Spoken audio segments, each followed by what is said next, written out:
So, our first question is, what inspired you to become a member of the school board?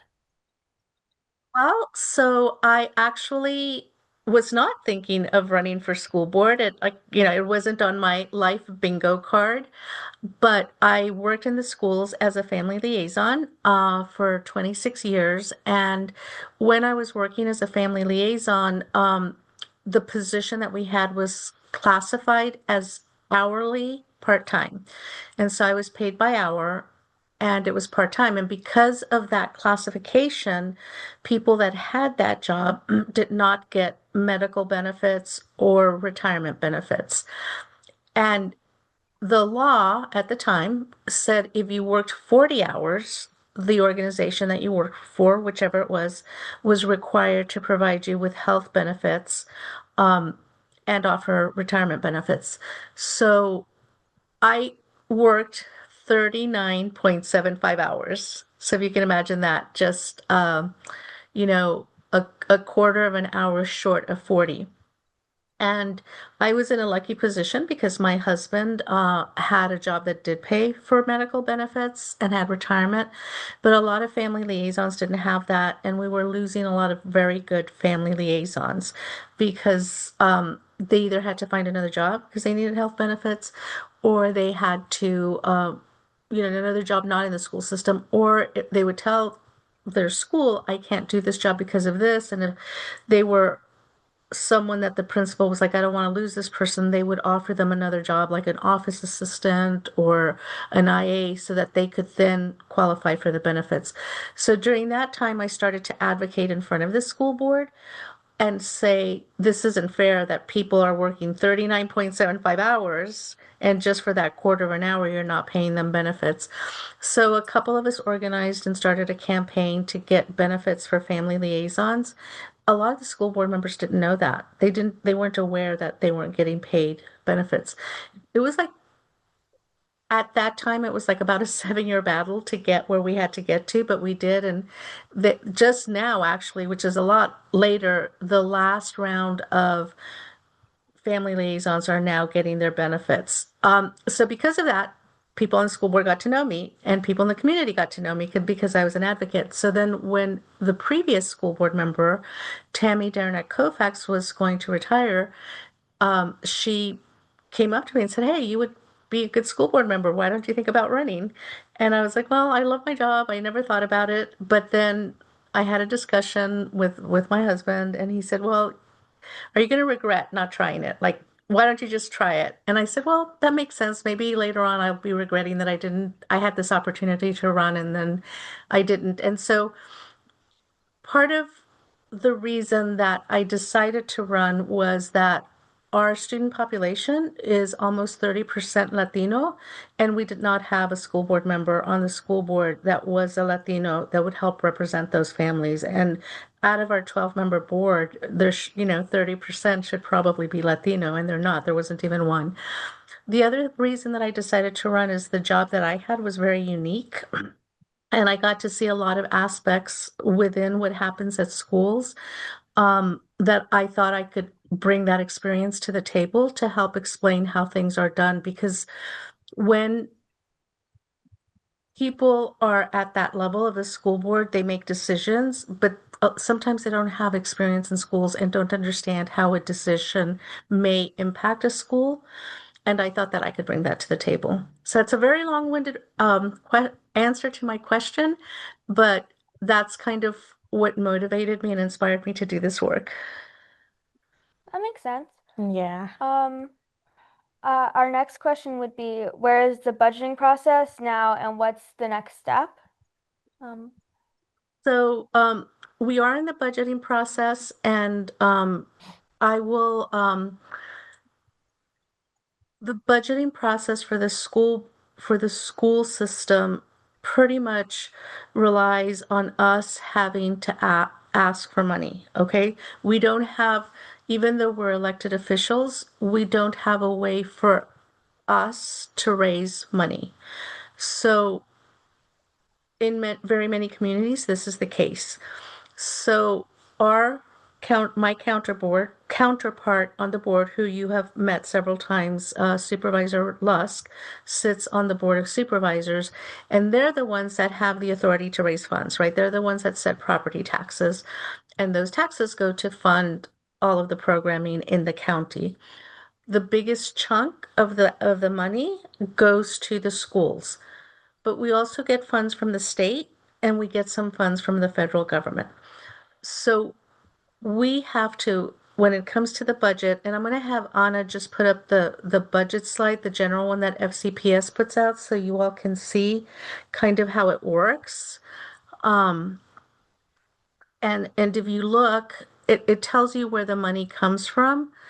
You can see that circle where the county, the biggest part comes from where the county gives us money, which is 69%.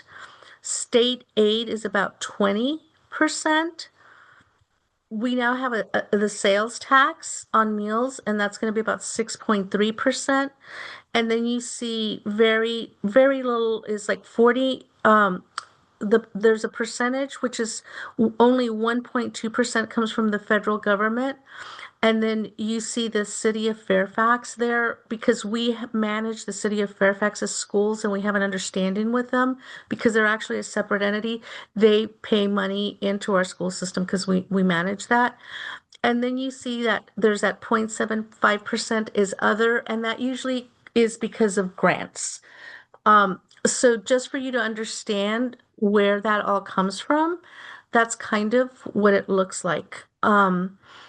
We are in the process now that we've asked for the money, and the last year we asked for money, and the combination of what usually the Board of Supervisors provides us was short. So this year we requested $138.4 million, which is a 5% increase. And the reason that we have that 5% increase is because there's an increase in cost of living, there's an increase in pay we have to give our teachers.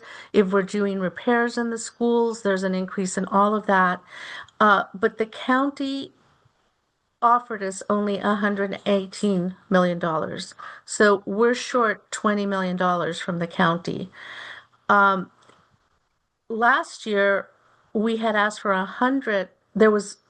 Last year there was a shortfall of $150 million, and it was a very tight budget year, and we had to do a lot of cuts. And this year we didn't ask for as much money, and so we can't restore the cuts that made it really hard for us last year.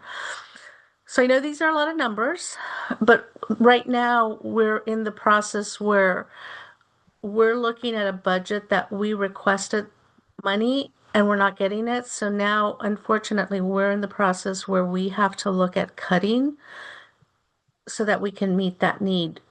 And then I'm going to ask Ms. Chavez to share some other slides with you, just to kind of give you an idea. Like all of these numbers are really big, but we created our own slides to kind of explain where the money goes to. Because like those graphs and those numbers and those millions of dollars, they're even hard for me to understand. But Ms. Chavez, if you can share the screen, because I think this gives you a perspective of what we cover. So right now, currently, we have 177,000 students that we serve. And of those students, and you all know this, nearly 200 languages are spoken. Fairfax County is the 9th largest school division in America. And you guys know from the different languages that are spoken that when you have a student coming into school that speaks a different language, they're going to require extra support. They're going to require, interpreters sometimes, materials that are accessible to them, and that's really important to us. But then if you go further down on the slide, of our student population, 35% of our students are economically disadvantaged, or they're kids that qualify for free and reduced lunch. And as you can understand, Fairfax County is a really expensive area to live in. And those students need extra services as well. So if you were to take just that student population and just say that the only students that were in Fairfax County Public Schools were our students that were economically disadvantaged, that would still make that population the fifth largest in the state of Virginia. So those are a lot of students that need a lot of extra support. And then 17%, so 17% of our students receive special education services, and 20% of our students are multilingual learners. Again, those students also require some special extra support. And if you were just to take that amount of students, and that would tie with that population, that would tie for being the eighth largest school division in Virginia. So just those populations would make us within the top 10 of the largest school districts in Virginia, for you to understand the amount of students that we serve and the amount of students that need support. And for example, our students that receive special education services, by federal law, we have to provide those services. But the federal government doesn't provide us with the money that we need to support that number of students. So that means that our county has to provide that money. So that's just to give you an idea. The other thing that costs money, and this to me is the biggest part of our budget, goes to our people. Fairfax County Public Schools is the largest employer in Virginia. And of that, 25,000 are full-time staff. So I fully and completely believe and always will support investing in our people.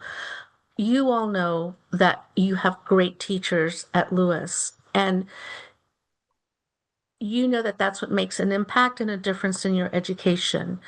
And we live, as all of everyone here says, is, we live in the DMV. So Mr. Schechter can work in Fairfax County, or he could go to Woodbridge and work in Prince William, or go to Arlington and work in Arlington Public Schools, or go to Alexandria and work in Alexandria Public Schools, or even go across the bridge and work in Prince George's. So we're competing with other jurisdictions that sometimes might pay more, and we don't want to lose our good teachers to other divisions. We want to keep them here. And it's just not our teachers, it's like having great custodians, great people that work in the cafeteria, our school bus drivers. So I firmly believe that if we invest in our people, those are our most valuable assets, because it's the people that work for us that are doing the work to help support students. So if you can imagine what that amount of money would be to pay for the third largest employer in Virginia. So a lot of our budget goes to that. And we're really proud of the fact that 90% of our staff actually works directly in the schools. They are in the schools interacting with students or doing things with students. But here's another interesting fact that I'm going to tell you, which I learned when I was in the school board. And I'm telling you all of this so you understand all those big numbers and what they mean. We run the second largest bus fleet in the United States. We are only second to Greyhound, which is amazing, because when I got on the school board, I thought, oh, I'm going to be talking about education policy. But really, we're also running a transportation company. Basically, we have 1,600 buses, and that, like the slide shows you, transports 131,000 students, and there's over 45,000 bus stops. So that is what we do every single day, and we have to obviously pay our bus drivers, maintain the buses, buy the gas, all of that. So that's also a big chunk of our money. And we want safe buses, we want good bus drivers, we want to make sure that kids get to school on time. And then this is another thing that is really gonna be really interesting for you. We, our properties, we have over 200 schools and centers. Okay, that's 29 million square feet. That amount is the equivalent of 30 Pentagon buildings. Again, I thought I'm going to be talking about education, but we have to make decisions on how we manage and maintain that. So we're kind of also running a, building and construction and building management company. So those are the kind of decisions that we have to make. And I just like to give this breakdown that kind of shows where all that money goes to and what we try to do. So right now we're in the budget process of we're still waiting to find out how much money the state is going to give us. They haven't passed a budget yet. We feel that we might get more than what we normally would have been getting from the state, but it's going to be after we make our decisions to where we pass the budget. So now we know this is what the county is offering us. This is what we asked for. So where are we going to cut? And so it's a hard time, and we don't know what the state is going to give us. Now, the good news, and you guys are on this Lewis Leadership Program, the good news is that this year, the Fairfax County Board of Supervisors has done their budget, but they've set aside $28 million, like as a reserve fund. And that's where you guys can write letters to the people of the Board of Supervisors and say, please fund our schools. Because I mean, you can write me letters and say, please don't cut this. And I can take that into consideration, like, okay, I have less money. What are we going to cut? What are we not going to cut? But really, where the power is to write to your Board of Supervisor and say, please fund our schools, because they're the ones that can release the money. I know that's a very detailed answer, but did that help you understand where all the money goes to? Mhm. Did you guys know that? No, not at all. No, not at all, actually. What did you find the most surprising? Um, I think it was like that we were like the second largest bus fleet. I didn't even know that. Yeah, especially that we're second to Greyhound. Like, Yeah. that's really impressive.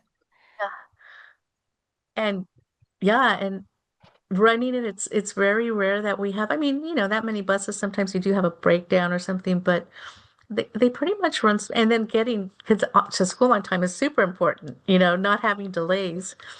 Yeah. Yeah, because if there's not as many buses, they might have to leave earlier, right? Yeah. That's so sad, so sad. Okay, our third question for you is, how does the school board's budget support economically disadvantaged students?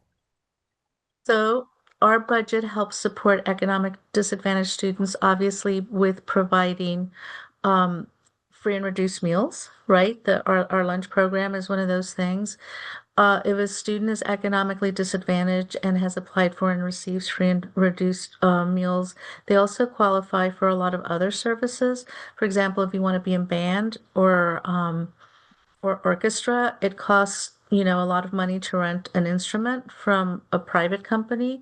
But if you qualify for free and reduced lunch, you only have to pay one fee for the whole year. I can't give you the exact number right now, but I know that when my daughters were in school, like to rent an instrument would be like about $40 to $50 a month, so that they could play it, because instruments are expensive and parents aren't going to go buy an instrument, especially when they're starting to play because you don't know they're going to stick to it. But if you're on free and reduced lunch meals, instead of paying $40 to $50 a month, you qualify to only pay like $40 to $50 for the whole year. So then that opens those opportunities for our kids to receive those services. It also helps with a lot of other fees that students have to pay if you're on free and reduced lunch. You either qualify for a reduced fee or not paying the fee at all. And then what I really like is that that also extends to community participation. So for example, if you qualify for free and reduced lunch and you want to be like on the soccer league that is not associated with a school, that also qualifies you for a reduced fee. And then it qualifies you for reduced fees at some of our rec centers if you want to go and take, advantage of some of the programming. So a lot of what our way we support our socioeconomically disadvantaged kids is giving them access to things and making sure that fees are not a barrier. Additionally, a lot of our economically disadvantaged students may be immigrants, and they also might require extra support in terms of like multilingual services. Actually, the family liaison position was started to help support our immigrant families and our socioeconomically, um, you know, our socioeconomically impacted kids to be resources to help explain to families the resources that exist in the community that might be barriers.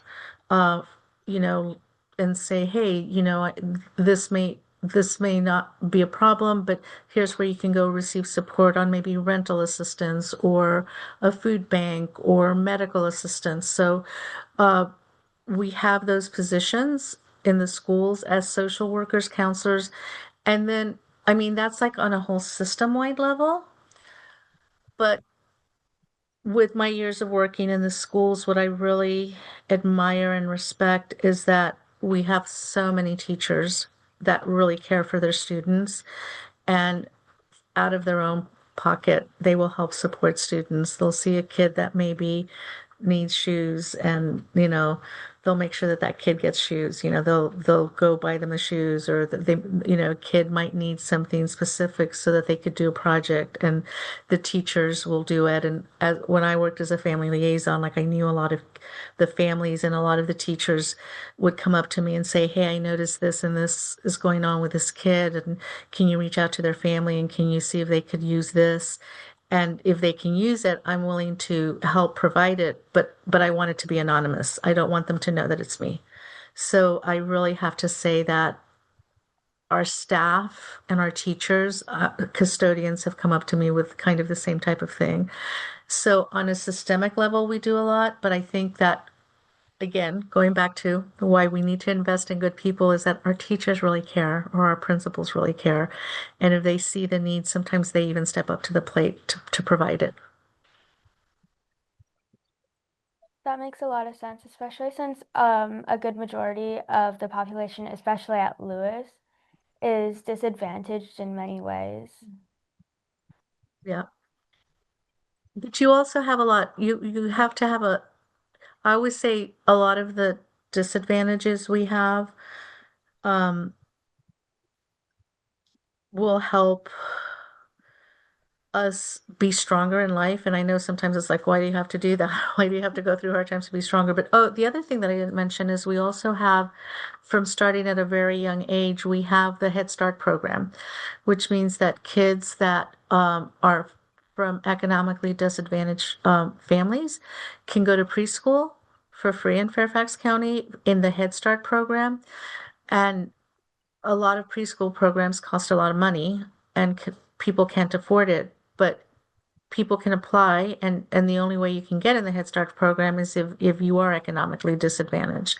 So that helps give kids a really good head start, and that's why they call it a Head Start program, so that those kids can be advantaged. And I mean, I will tell you, I was in Head Start when I was growing up. I was in Head Start because my family was economically disadvantaged, and I know that that was one of those things that really helped get me and my brothers and sisters off to a better start so that when you enter kindergarten, you already know your letter sounds and you know certain things. And it's like anything, early intervention, the younger you are when you start doing things, the more successful you're going to be.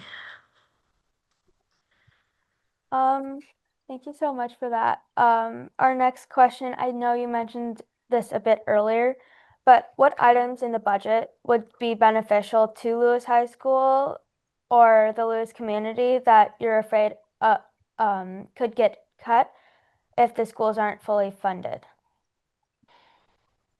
Um, so one of the biggest things which I will fight tooth and nail for is the leadership program because that is a very unique program in your school. But I think that not only I, but the rest of the school board members see the benefit of that. Across the board, what I feel would hurt all of our kids would be having to increase class size.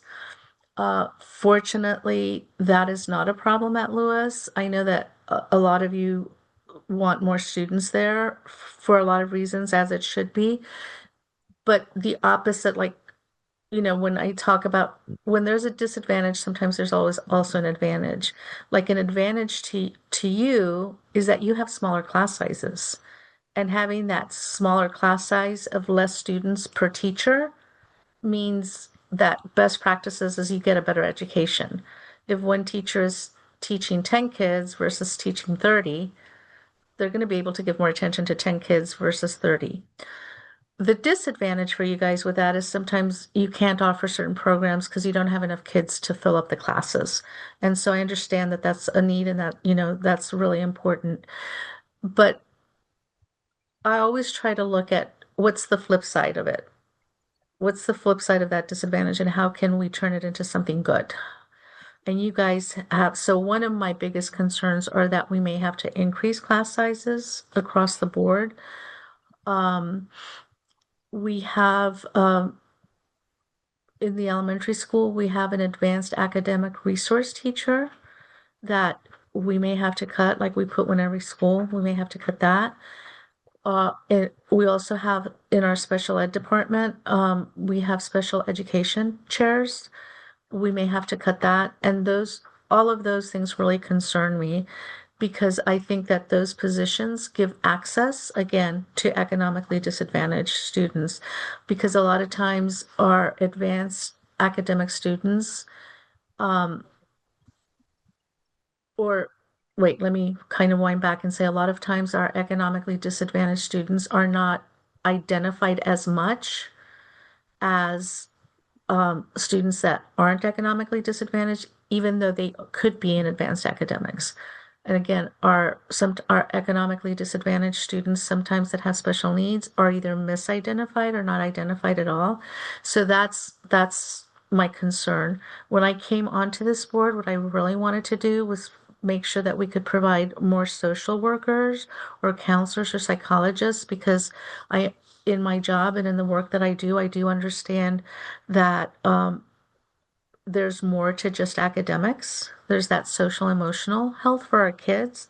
That's really important, and we just don't have enough of those people in the schools. But right now, it, it I've always wanted to add more, but since I've been on the school board, we've had budget cuts to where we couldn't even consider that. And I know when you guys are teens, middle and high school, having those people in the building for mental health support is super important. Yeah. I think that it's kind of sad that some kids can't do certain programs or like join like clubs and activities because there's not enough students who want to actually do that. Or we just don't have the funding to do it, or they in general just can't do it Yeah. for many different reasons. So our final and last question is, if young people are interested in the budgeting process, what can they do? Okay, and I've told you guys this, and this is what your leadership program tells you all the time. Your voice is important. Student voice is important. Um, you guys can write letters, and when you write letters, like obviously I'm your representative, you can write a letter to me. But what a lot of people do is they will not only write to me, because I get a lot of letters from people that are not in Franconia. So what they'll do is they'll write they'll write the same letter, but they'll address it to the entire school board, saying this is what's important to me. right now in the budget process, what you guys can do is write letters to Supervisor Lusk, but include everyone on the Board of Supervisors to say, because then it helps us when say, well, we're getting these letters, and then everybody knows that we are getting these letters because they're also getting a copy of the letter. And so as student leaders, you can, number one, try to advocate for that and write so that in the budgeting process, people can understand what your needs are. And sometimes it helps to not just be specific to Lewis.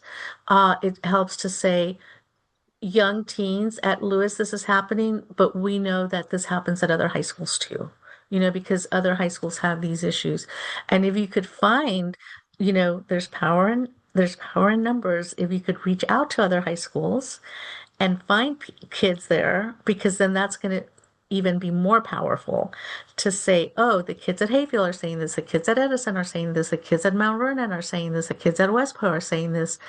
That's going to be like, oh, it's that whole organizing aspect. Like when Miss Huerta was at your school saying, you invite a couple of friends and then you invite them to bring a couple of friends. So that's one way that you can work on the budget to help us and to help us be advocates on the school board to go to the people that provide the money, which would be the Board of Supervisors or your state legislators in Richmond, the representatives, like Kathy Tran is Kathy Tran is the your Kathy Tran is your representative, mostly yours. Our new person that just got elected, McGuire, I can't think of his first name, and I think Senator Martson are the representatives that represent Lewis. So write them letters. Um, But the other thing too is you have power in raising your voice. But I know what you guys do is you also have power sometimes by taking, and this is not, again, this is going more from not from a whole system level and from getting the pot of millions of dollars, but you also have the power to take the bull by the horns if there's a very specific special project and you guys find out, okay, how can I get teachers involved to help me? How can I raise money? How can I get businesses involved to help us raise money? Because I know that in my job, when I had to do stuff and I couldn't find funds, I would try to find other ways to do it. Like I was the queen of, in this area, people put out great stuff to throw away on trash day. And it's like I I have found like a beautiful play kitchen that was going to be thrown and my husband's like, "Why is that on the trunk of your car?" I go, "Because I know a kindergarten class needs this." I I know it sounds silly, but sometimes it's like, okay, I can't get the money for this, but the teacher told me she needed this, and somebody threw away a perfectly new one, so I brought that in. I would just be driving. I was like, oh my God, this is a great kitchen set that they can use in the kitchen. So sometimes, and that's more like for like what I was talking about on the system level, we have ways to support students and kids, but then at the very school specific level, I would have teachers that would do what they could help to support, and you as students could, say this is really important to us at Lewis. Where are the steps that we can talk to the right people, try to raise the funds, try to do what we have to do. And you guys have been great at doing that. I think you're learning that in the leadership program. You guys are really good at that. Thank you so Thank you much. so much. Um, Well, that's all for today. Thank you so much for this interview. This was amazing. Thank you Oh, for letting us have this interview with us. Thank you. it was my honor. You know that I love being there and visiting you all, so it was my honor. And I'm really looking forward to the Play Mean Girls. And I would love to see some of the stuff you've knitted that maybe is not yarn club. Have you ever crocheted and knitted something like for yourself? Not yet, not yet. Okay. I haven't gotten time to, but I definitely will. So isn't it relaxing though? Yes, very It's relaxing. it's very relaxing. I think it's a very therapeutic, like mental health tool to just sit there and yeah, do that. So thank Yeah. you. I really love this is my favorite part of my job. This really is my favorite part of the job is interacting with students.